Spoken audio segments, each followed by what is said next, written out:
Ya, terkait berkas yang sudah 3 kali bolak-balik dari jaksa kembali ke penyidik, ke Polda, kemudian penyidik Polda kembali ke kejaksaan, ini sudah 3 kali dikembalikan.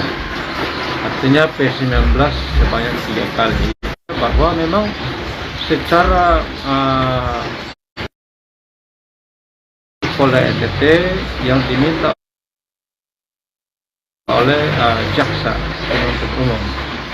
Oleh sebab itu jadi pertanyaan besar bagi kami keluarga, kenapa sampai sudah 3 kali bolak-balik tapi belum dilengkapi juga apa yang menjadi permintaan daripada jaksa. Nah, ini yang menjadi tanda tanya besar bagi kami, bahkan secara masyarakat umum, masyarakat NTT juga pasti bertanya-tanya apakah buktinya belum cukup atau masih ada yang belum didalami, sehingga jaksa melihat bahwa belum adanya bukti yang memenuhi unsur di mana dikenakan pada pasal yang dikenakan kepada tersangka, yaitu pembunuhan berencana. Sehingga ini yang menjadi pertanyaan besar kami. Sedangkan dari sisi dari pihak penyidik Polda sendiri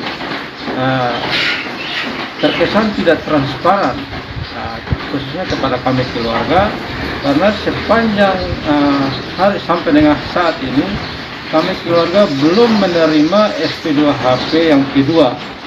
Berarti baru 1 kali saja menerima SP2HP itu pun di saat masih Pak Kapolda yang lama.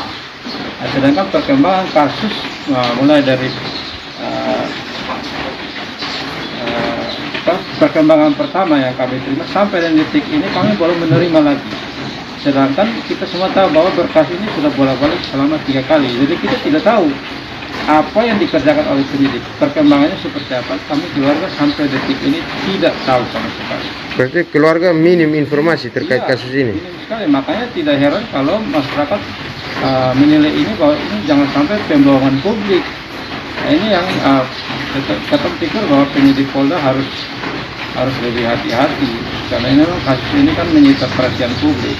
Jadi jangan sampai adanya opini-opini yang mengatakan bahwa pihak Polda yang kurang bekerja. Tetapi pada sampai saat ini kami keluarga masih tetap percaya kalau penyidik itu tetap bekerja secara transparan. Tetapi secara prosedural kami belum menerima SP2HP. Ini juga yang masih menjadi tanda tanya kami keluarga. Jadi Pak Jack, selain itu kan dukungan dari masyarakat terhadap kasus ini agar bisa cepat selesai sangat tinggi bagi masyarakat, dari masyarakat kepada pihak keluarga. Dari keluarga mau menyampaikan apa kepada seluruh masyarakat yang sangat mendukung untuk kasus ini cepat selesai ya. Jadi untuk semua masyarakat Kota Kupang dan pada umumnya, terkhusus bagi keluarga terkait kami yang tentunya sampai dengan saat ini masih terus mendukung kami keluarga, karena biar bagaimanapun keadilan harus ditegakkan, karena sudah ada pengakuan, sudah ada barang bukti awal petunjuk. Oleh sebab itu kami keluarga melihat bahwa dengan kejanggalan-kejanggalan ini tentunya polisi tetap harus bekerja secara terus-menerus dan transparan, sehingga keadilan itu tetap akan kami dapatkan. Ini harapan kami, dan kami melihat banyak masukan, banyak dukungan dari masyarakat itu sangat luar biasa. Dan tentunya kami bersyukur karena memang masyarakat melihat ya memang karena bukan terbentuk opini itu terbentuk bukan dari sebelum prarekonstruksi maupun rekonstruksi, tapi opini masyarakat bilang ini adanya ketidakadilan.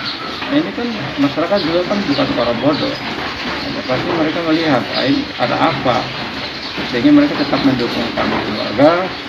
Bahkan ada juga yang mendukung kepada tersangka, karena memang secara hukum memang tersangka wajib dilindungi. Nah, ini kan pertanyaan besar. Jadi Pak Jack, dari awal prarekonstruksi terus rekonstruksi, di mana di situ kan dari keterangan tersangka bahwa almarhumah kakak Astrid yang mencekik anak kita Lael. komentar dari Pak Jack sendiri melihat keterangan itu seperti apa? Ya, jadi memang keterangan Randi kan dia hanya mencekik Astri. Sedangkan Lael kan menurut Randi kan Astri lah yang mencekik, tapi bukti visum itu mengatakan bahwa Randi bukan hanya sekedar mencekik, tetapi ada luka, ada kekerasan benda tumpul. Itu yang paling parah itu di mata sebelah kiri, kemudian di kepala bagian belakang, alat gerak atas, alat gerak bawah, dada. Nah, itu dengan ini alat gerak bawah yang paling kelihatan ini kan biru semua, Memar semua. ya memang semua, berarti tidak bersesuaian dengan keterangan Randi. Nah, kemudian pada kondisi jenazah Lael Randi bilang Astri yang mencekik Lael, tetapi bukti visum mengatakan jelas-jelas bahwa Lael itu hanya ada pada mulut dan hidung, yaitu luka bekas dekapan. Oh, dibekap. Bekap di mulut dan di hidung, dan ada luka di kepala tempurung bagian atas. Nah, ini siapa yang buat? Sedangkan Randi bilang dia hanya melihat Astri mencekik Lael, padahal bukti visum mengatakan bahwa Lael tidak dicekik tetapi dibekap, kemudian ada luka di bagian kepala. Nah, inilah yang polisi kejaksaan suruh polisi untuk mendalami siapa yang melakukan itu, karena hasil visum dari berkas-berkas yang ada itu kejaksaan meneliti, bukan kejaksaan beropini, tetapi memang itu fakta kejanggalan yang ada, tidak bersesuaian antara keterangan tersangka dengan hasil visum yang ada. Nah, itu hasil visum itu didukung oleh kami keluarga sendiri yang melihat kondisi jenazah pada saat itu waktu di rumah sakit Bayangkara. Saya sendiri yang ambil gambar, bahkan videonya ada. Nah, itu terlihat jelas bahwa ada kekerasan tubuh yang begitu banyak di tubuh Astri. Oh, ada kekerasan banyak di tubuh almarhumah ya? Ya, banyak sekali. Sehingga itu yang walaupun menurut keterangan dari pihak rumah sakit Bayangkara bahwa tanda-tanda mati lemas, berarti mungkin saja dia mati bukan karena kekerasan benda tubuh, tapi tanda-tanda mati lemas itu juga bisa juga diakibatkan oleh karena adanya siksaan, depresi waktu itu, sehingga dia bisa menimbulkan kematian dengan tanda-tanda mati lemas. Nah, ini penyidik harus membuktikan siapa yang membuat hidung kepala pecah. Nah, ini kan hanya berdasarkan keterangan Randi bahwa Randi hanya mencekik, sedangkan luka di kepala. Nah, ini yang diminta oleh jaksa. Kemudian ada kejanggalan lain yang pasti polisi penyidik harus penuhi permintaan. Artinya keluarga selalu bertanya-tanya dengan kejanggalan dan luka-luka yang ada pada tubuh korban juga sendiri ya. Berikutnya Pak Jack, terkait dengan sedikit lagi jika berkas ini bolak-balik dan belum selesai, Randi dinyatakan bebas demi hukum. Komentar dari Pak Jack sendiri. Kalau Randi dinyatakan bebas, ya secara hukum ya kita keluarga juga tidak permasalahkan, ini kan hukum.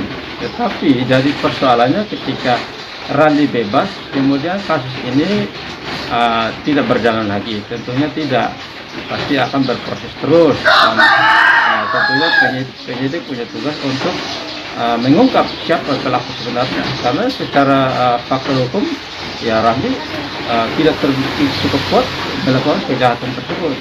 Maka itu kalau misalnya dia bebas murni juga ya tentunya tidak.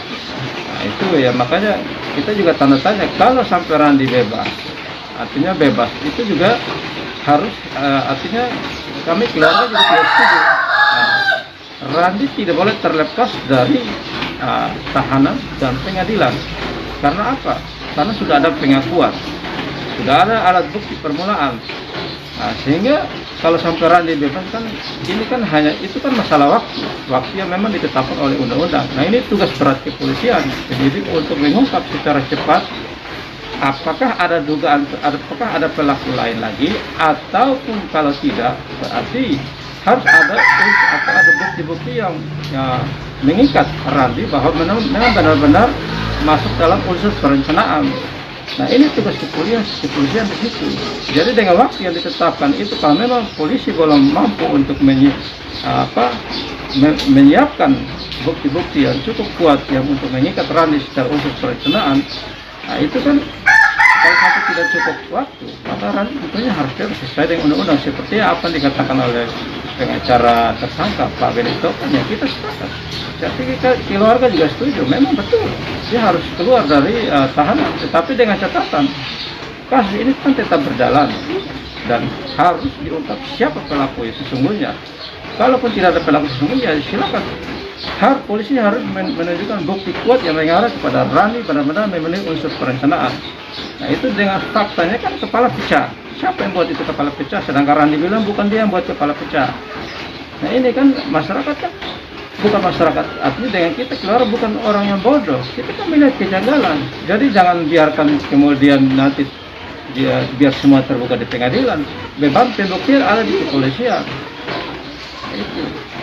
Baik Pak Jack, ini kan kita mau melihat bahwa dalam keterangan tersangka Randi itu bahwa kakak Astrid yang mencekik anaknya sendiri.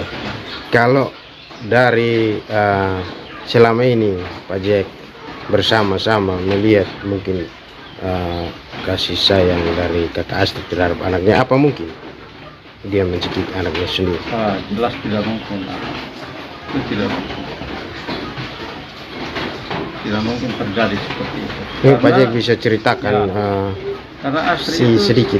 Dia keluar dari rumah itu tidak ada masalah, tidak ada masalah. Hanya karena mungkin dia keluar dari rumah itu mungkin dia tidak sadar bahwa dia sudah masuk perangkap. Perangkap dalam hal ini ya tindakan pembunuhan itu entah dilakukan Randi seorang diri atau dengan orang lain.